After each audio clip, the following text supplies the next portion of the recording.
नमस्कार।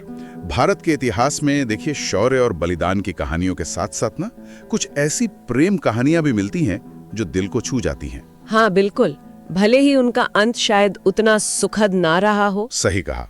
जैसे पृथ्वीराज संयोगिता या जोधा अकबर, ये नाम तो हम सबने सुने हैं, लेकिन आज हम कुछ ऐतिहासिक लेखों और मतलब जो विवरण मिलते हैं उनके आधार पर एक थोड़ी अलग, शायद कम सुनी कहानी पर बात करेंगे। और वो कहानी है जालौर के वीर राजपूत राजकुमार वीरमदेव और दिल्ली सल्तनत की शहजादी फिरोजा की। हाँ, हमारे पास जो भी स्रोत हैं वो इस कहानी के अलग अलग पहलू दिखाते हैं। इसमें प्रेम है, सम्मान है, टकराव है। तो चलिए आज इन्हीं स्रोतों की मदद से इस कहानी को थोड़ा और समझने की कोशिश करते हैं। देखते हैं कि ये हमें उस दौर के बारे में क्या बताती है। बिल्कुल। तो कहानी के जो हीरो हैं वीरमदेव, ये जालौर मतलब पुराना नाम जाबलीपुर था, वहां के सोनगरा चौहान शासक कान्हड़ देव के बेटे थे। और सोर्स बताते हैं कि वीरमदेव सिर्फ मतलब लड़ाई वड़ाई में ही वीर नहीं थे, उनका व्यक्तित्व भी काफी आकर्षक था। और हाँ, कुश्ती में तो कमाल के थे। हाँ, कुश्ती का जिक्र आता है कई जगह और कहते हैं कि वो कुछ समय दिल्ली दरबार में भी रहे थे। हाँ, और शायद वहीं से कहानी में वो मोड़ आता है ना? बिल्कुल। यहीं दिल्ली में ऐसा कहा जाता है कि सुल्तान अलाउद्दीन खिलजी की बेटी शहजादी फिरोजा वो वीरमदेव से मिली या उनके बारे में सुना और उनके व्यक्तित्व पर, उनकी बहादुरी की बातों पर मोहित हो गई। ये बात अपने आप में थोड़ी असाधारण सी लगती है, मतलब सल्तनत की शहजादी और एक हिंदू राजपूत राजकुमार। हाँ, उस जमाने के हिसाब से तो ये बहुत बड़ी बात थी। और फिर जिद पकड़ ली उन्होंने। सोर्सेज में तो यहाँ तक लिखा है कि उन्होंने कहा, वर वरुम वीरमदेव, ना तो रहूंगी अकन कुमारी। सोचिए जरा, या तो वीरमदेव से शादी वरना जिंदगी भर कुंवारी। ये तो मतलब बहुत बड़ी जिद थी। जाहिर है। अच्छा, तो फिर खिलजी ने क्या किया, मतलब अपनी बेटी की ऐसी जिद सुनकर? देखिए, यही मामला थोड़ा पेचीदा हो जाता है। अलाउद्दीन खिलजी, जो अपनी सख्ती और राजनीतिक समझ के लिए जाना जाता था, उसने वाकई जालौर रिश्ता भेज दिया। अच्छा, ये थोड़ा चौंकाने वाला है। हाँ, अब इसके पीछे बेटी की जिद थी या कोई राजनीतिक चाल, ये कहना मुश्किल है। क्योंकि देखिए, वीरमदेव के पिता कान्हड़ देव पहले खिलजी को नाराज कर चुके थे। हाँ, वो गुजरात वाले रास्ते वाली बात है ना? बिल्कुल। जब खिलजी की सेना गुजरात जा रही थी तो कान्हड़ देव ने अपने राज्य से रास्ता देने से मना कर दिया था।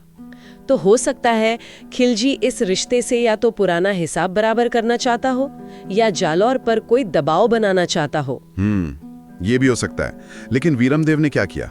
उन्होंने क्या जवाब दिया? वीरमदेव ने ये रिश्ता सीधे सीधे ठुकरा दिया और उनका जवाब तो मतलब इतिहास में दर्ज हो गया। हाँ, वो दोहा मैंने भी पढ़ा है। कुछ ऐसा था कि मामू लाजे भाटिया कुल लाजे चौहान। हाँ, जय मैं परनू तुर्कानी तो पश्चिम उगे भाण। क्या मतलब है इसका? मतलब साफ था कि अगर मैं किसी तुर्क महिला यानी मुसलमान शहजादी से शादी करता हूँ तो मेरा ननिहाल यानी भाटी कुल और मेरा अपना चौहान कुल दोनों की इज्जत मिट्टी में मिल जाएगी।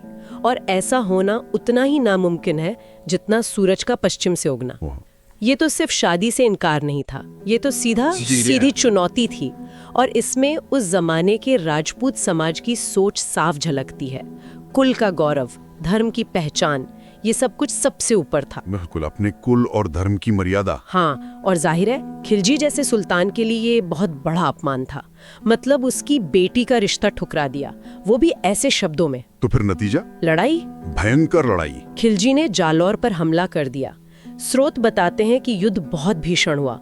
वीरमदेव और उनके पिता दोनों बहुत बहादुरी से लड़े। लेकिन दिल्ली की सेना तो बहुत बड़ी थी। हाँ, आखिर में वो टिक नहीं पाए। वीरमदेव सिर्फ 22 साल के थे जब वो लड़ते हुए मारे गए। वीर गति को प्राप्त हुए। सिर्फ 22 साल। और फिर किले का क्या हुआ? किले में फिर वही हुआ जो अक्सर ऐसी हार के बाद होता था। हजारों राजपूत महिलाओं ने जौहर कर लिया, अपनी इज्जत बचाने के लिए आग में कूद गईं। बहुत ही दुखद। कहानी यही खत्म नहीं होती शायद। फिरोजा का क्या हुआ? कहानी का सबसे दर्दनाक हिस्सा शायद अब आता है। कहते हैं खिलजी वीरमदेव का कटा हुआ सिर लेकर दिल्ली गया। क्या सिर? हाँ, और उसे सोने की थाल में सजाकर अपनी बेटी फिरोजा के सामने पेश किया, शायद ये दिखाने के लिए कि देखो तुम्हारी जिद का अंजाम।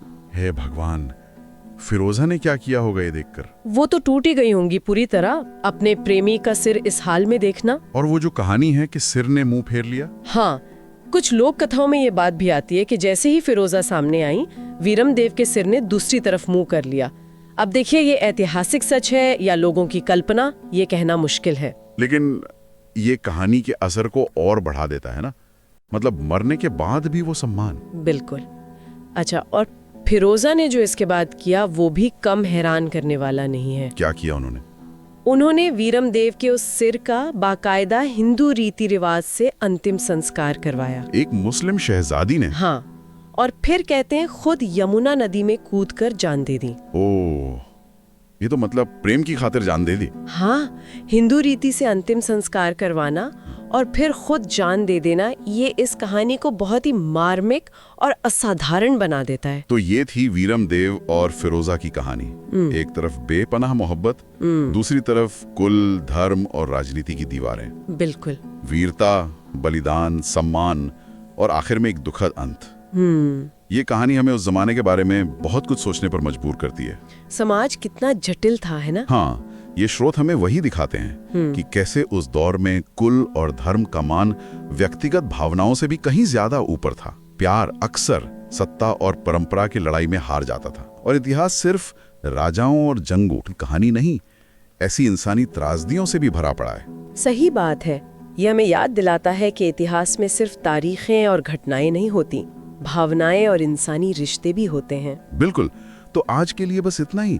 अगली बार फिर मिलेंगे कुछ और दिलचस्प स्रोतों और कहानियों के साथ। हाँ, और जाते जाते एक सवाल शायद हम छोड़ सकते हैं सोचने के लिए। जरूर। कि इतिहास और लोक कथा में बसी ये कहानी, जिसमें प्यार, फर्ज, धर्म, पहचान, सबका इतना गहरा टकराव है, ये आज के जमाने में हमें क्या सिखाती है या क्या सोचने पर मजबूर करती है?